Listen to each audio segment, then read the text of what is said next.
Arrêté à Pretoria à la mi-avril, l'activiste panafricaniste Kemi Seba se retrouve au cœur d'une procédure d'extradition particulièrement sensible. La justice sud-africaine a fixé au 20 avril 2026 une audience décisive qui doit déterminer s'il sera remis aux autorités béninoises. Cotonou le recherche dans le cadre d'un mandat d'arrêt international. Il est notamment accusé d'apologie de crimes contre la sûreté de l'État et d'incitation à la rébellion dans le contexte de la tentative de coup d'État du 7 décembre 2025, au cours de laquelle des militaires avaient brièvement revendiqué la prise du pouvoir. L'intéressé de nationalité béninoise, né de parents eux-mêmes béninois, est régulièrement enregistré comme tel au registre de l'état civil du Bénin, faisant l'objet de 2 mandats d'arrêt délivrés à son encontre par la commission d'instruction de la Cour de répression des infractions économiques et du terrorisme. Le premier mandat d'arrêt en date du 13 juin 2025 porte sur des faits de blanchiment de capitaux. Le second, en date du 12 décembre 2025, concerne des faits d'apologie de crimes ainsi que d'incitation à la haine et à la violence. Kemi Seba a été interpellé à Pretoria et placé en détention provisoire dans l'attente de la procédure. Selon la police sud-africaine, son arrestation serait également liée à une enquête distincte portant sur des faits présumés de facilitation d'entrée via le Zimbabwe. En exécution de ces mandats d'arrêt, j'ai officiellement saisi les autorités judiciaires de la République d'Afrique du Sud par les canaux légaux d'une demande d'arrestation provisoire du nommé Kapochichi Stelio Gilles Robert. La dite demande vise à obtenir son placement en détention provisoire en Afrique du Sud au titre des infractions commises au Bénin, dans l'attente de la formalisation d'une demande d'extradition vers le Bénin. À ce stade, la demande d'extradition du Bénin n'a pas encore été soumise. En ma qualité de procureur spécial près la Cour de répression des infractions économiques et du terrorisme, je procède actuellement à la préparation de cette demande, laquelle s'inscrit dans le cadre des conventions multilatérales auxquelles la République du Bénin et l'Afrique du Sud sont parties. Il s'agit d'une procédure essentiellement judiciaire, préparée, transmise et examinée par les autorités judiciaires de l'État requérant et de l'État requis.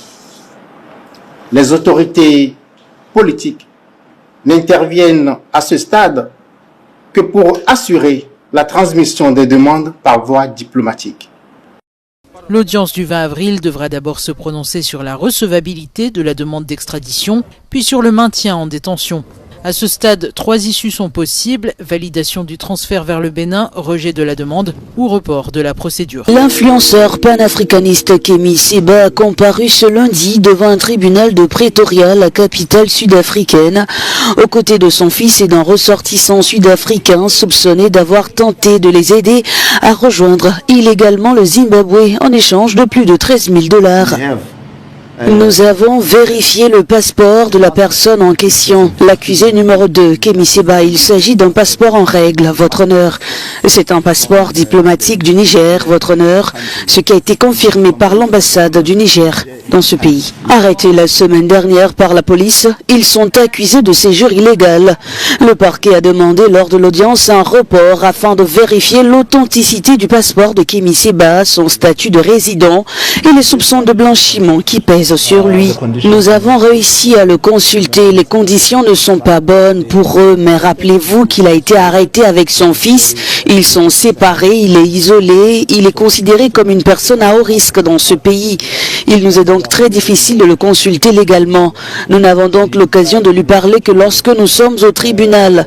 Nous essayons par tous les moyens de lui rendre visite en prison. On nous a refusé l'accès, mais je pense que c'est à cause de la situation. L'un des moments les plus marquants de l'audience du 20 avril a été l'intervention de l'ambassade du Niger à Pretoria. Devant le juge, il a été officiellement confirmé que Kemi Seba est titulaire d'un passeport diplomatique nigérien tout à fait authentique. Cette confirmation invalide les rumeurs et les faux communiqués ayant circulé sur le retrait présumé de ce document par Niamey. Sur le plan juridique, l'implication du Niger change la donne. Le ministre nigérien des Affaires étrangères a souligné que le litige initial ne portait que sur un séjour irrégulier. L'affaire a été reportée au 29 avril prochain pour l'examen de la demande de mise en liberté sous caution. En attendant, Kemi Seba reste en détention. Son sort sera connu dans les jours ou semaines à venir. Le 13 avril 2026, le nommé Kaposhishi Stelio Gilles Robert, alias Kemi Seba, a été arrêté à Pretoria, République d'Afrique du Sud, par la direction des enquêtes criminelles prioritaires pour de multiples infractions aux lois sud-africaines. L'intéressé de nationalité béninoise, né de parents eux-mêmes béninois, est régulièrement enregistré comme tel au registre de l'état civil du Bénin, faisant l'objet de 2 mandats d'arrêt à son encontre par la commission d'instruction de la Cour de répression des infractions économiques et du terrorisme. Le premier mandat d'arrêt en date du 13 juin 2025 porte sur des faits de blanchiment de capitaux. Le second, en date du 12 décembre 2025, concerne des faits d'apologie de crimes ainsi que d'incitation à la haine et à la violence. En exécution de ces mandats d'arrêt, j'ai officiellement saisi les autorités judiciaires de la République d'Afrique du Sud par les canaux légaux d'une demande d'arrestation provisoire du nommé Kaposhishi Stelio Gilles Robert. Ladite demande vise à obtenir son placement en détention provisoire en Afrique du Sud au titre des infractions commises au Bénin, dans l'attente de la formalisation d'une demande d'extradition vers le Bénin. À ce stade, la demande d'extradition du Bénin n'a pas encore été soumise. En ma qualité de procureur spécial près la Cour de répression des infractions économiques et du terrorisme, je procède actuellement à la préparation de cette demande, laquelle s'inscrit dans le cadre des conventions multilatérales auxquelles la République du Bénin et l'Afrique du Sud sont parties. Il s'agit d'une procédure essentiellement judiciaire, préparée, transmise et examinée par les autorités judiciaires de l'État requérant et de l'État requis.